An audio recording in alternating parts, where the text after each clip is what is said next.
Turn around. You guys just tell me. Turn around. Turn around. Talk to me. Hold on to your puppy. I like your puppy. It's a good-looking dog. What you gonna do when Sheriff John Brown come for you? The call came in as a domestic violence call. We got there. We met with the female who was locked out of the house, and she said it's actually not a domestic.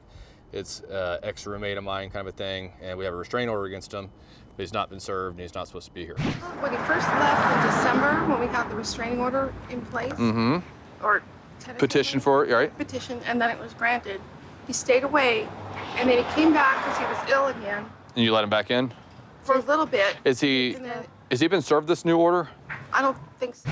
3 of us went up there, just gonna knock on the door, serve the order, and tell him he had to leave. However, the door is barricaded. We had a key, we tried opening it with the key, but as soon as we turned the lock, he turned the deadbolt back, and then that's when the officers tried to go in through a window, and that's when it went crazy. You got nothing to worry about with me. Put the knife down. I'm not here to hurt you. Just open the window.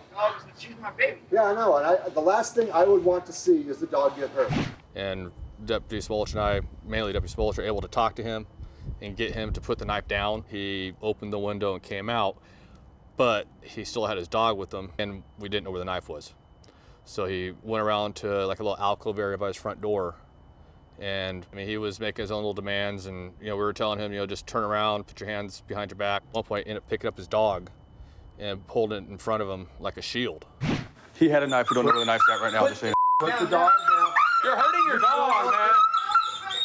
You're hurting the Look what dog. you're doing to her right You say now. you love her. You're hurting her, buddy. She's scared more than you are. Then put the dog down. Turn the light off and put the guns down. No, we're not doing that. You need to put Hey, the dog down. put it down. I'll give it to you, and then you take me. Scott, Put her down. Come on, take you. Put her down. You.